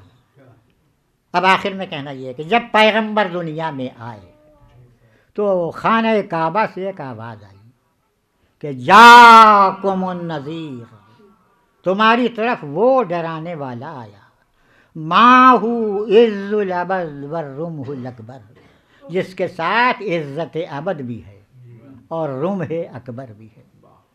عرب میں قاعدہ تھا کہ جب شجاع کی شجاعت حد سے بڑھ جاتی تھی تو اس کو بجائے شجاع کے شجاعت کہنے لگتے تھے، مددگار کی مدد جب حد سے بڑھ جاتی تھی تو بجائے معین کے عون کہنے لگتے تھے۔ پیش نظر ہے نا آپ کے کہ تجر ہو عونن لک فی النوال، معین نہیں کہا، عون کہا۔ تو اگر پیغمبر کے ساتھ رمح اکبر کوئی بن سکتا ہے تو وہی جس نے ہر میدان میں اپنے قدم جما کے بتا دیے ہوں کہ بنیان مرصوص اسے کہتے ہیں، جس نے بدر میں 4 چاند لگا دیے ہوں، جس نے احد کی لڑائی یکتائی میں فتح کی ہو، جس نے خندق میں آگ لگا دی ہو، جس نے خیبر میں فتح کی خبر سنائی ہو، جس نے جمل میں جمال دکھایا ہو، جس نے صفین میں صفیں الٹی ہوں، جس نے نہروان میں خون کی نہریں بہائی ہوں، وہ ہے رمح اکبر۔ اب رہ گئی عزت ابد۔ عزت ابد کیا ہے؟ تو بس یاد رکھیے کہ عزت ابد پیغمبر کے ساتھ وہی چیز ہو سکتی ہے جس کی پیغمبر تعظیم کے لیے خود کھڑا ہوتا ہے،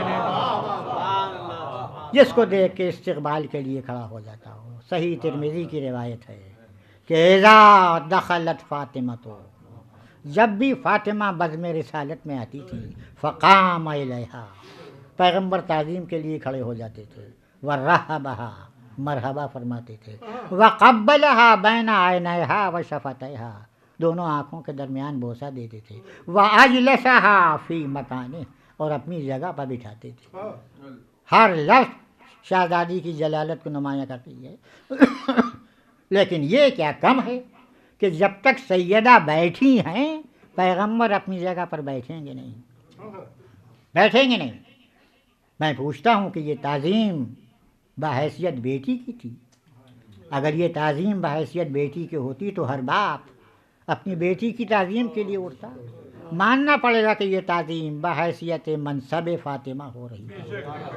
یہی فاطمہ جب باپ کا صحرا سر سے اٹھتا، باپ کا سایہ سر سے اٹھتا ہے، فرماتی ہیں صبت علیہ مصائب اللہ والنہار. اے بابا آپ کی وفات کے بعد میرے اوپر وہ مصیبتیں گزری کہ اگر دنوں پر پڑتی تو وہ بھی تاریک رات میں تبدیل ہو جائے. ایکم اللہ. شہزادی کس سے کہے؟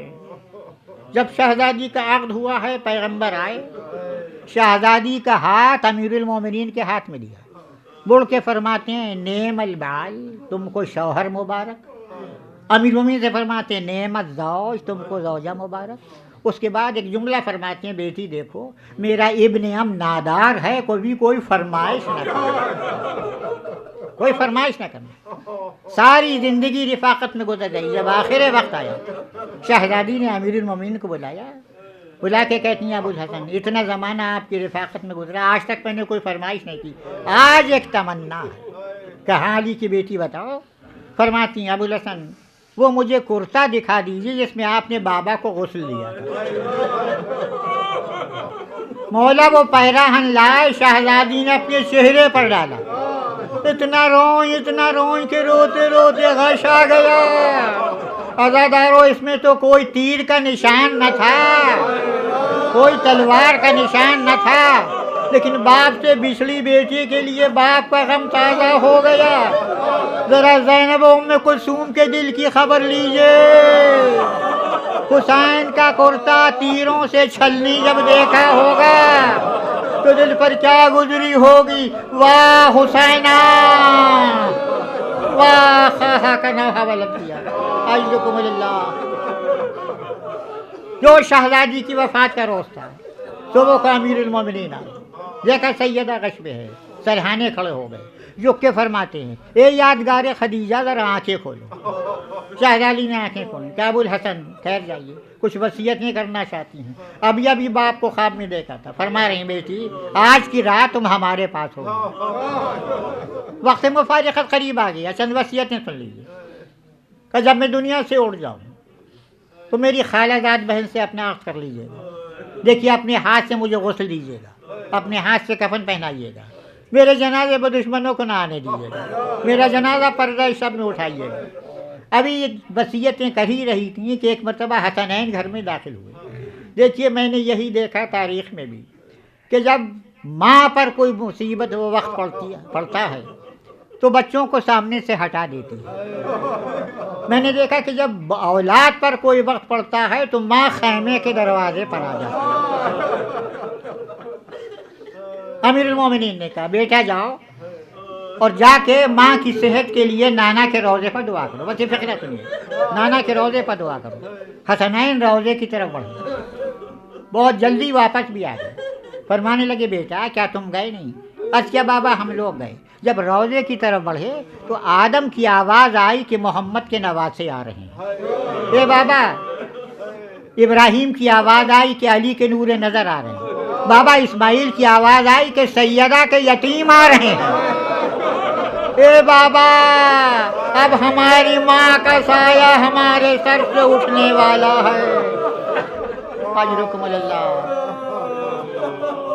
وہ وقت آیا، مولا نے وصیتوں کی تکمیل کی، اپنے ہاتھ سے غسل دینا شروع کیا.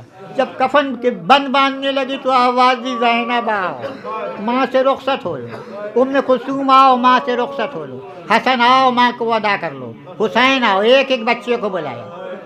زینب بھی رخصت ہوئی، ماں کو ودا کیا. ام کلثوم نے بھی رخصت کیا. امام حسن بھی آئے، لیکن امام حسین چند قدم کے فاصلے پر کھڑے ہو گئے. عرض کرتے ہیں معذور گرامی جب آپ خود مجھے بلائیے گا تب میں آؤں.